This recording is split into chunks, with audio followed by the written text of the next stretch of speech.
Alors, Bezrat Hashem, on va continuer le shiur sur la nature des mitzvot selon la Kabbalah.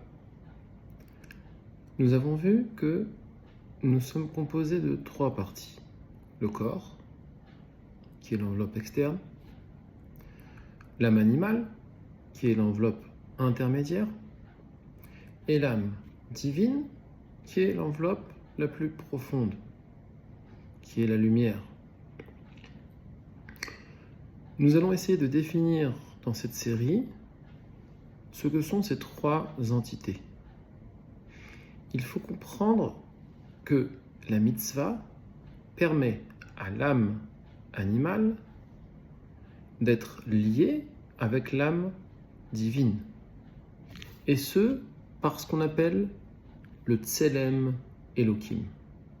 Nous allons également définir, Bezrat Hashem, ce que c'est que cette image d'Hachem.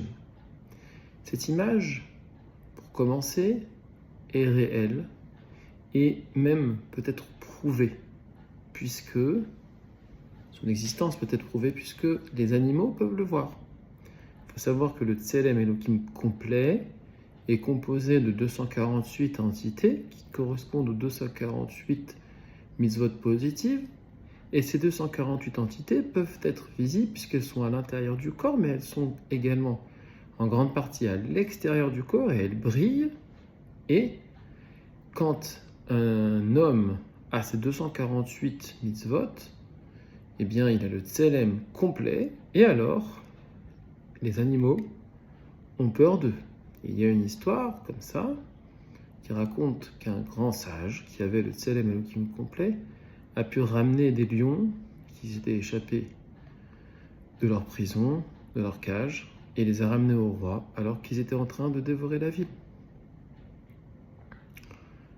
Qu'est-ce que ce Tselem Elohim? Nous allons essayer de comprendre sa nature, mais tout d'abord, il faut comprendre que ce Tselem vient de l'observation des mitzvot telles qu'elles sont prescrites dans le Shulchan Aruch.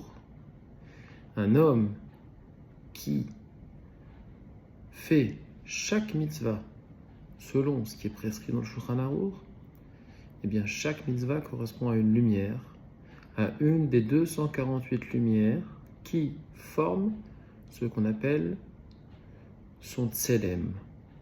Et ce tselem Elohim, il va relier son nefesh Elokit avec son nefesh Abahamit. Il va relier l'âme divine avec l'âme animale. Et donc, ça aura pour conséquence non seulement d'alimenter l'âme divine, puisque l'aliment, ce qui permet de vivre à l'âme divine, c'est la réalisation de cette mitzvot, mais en plus de ça, cela va permettre de créer un lien avec l'âme animale et donc de la purifier et de la rendre davantage kadosh.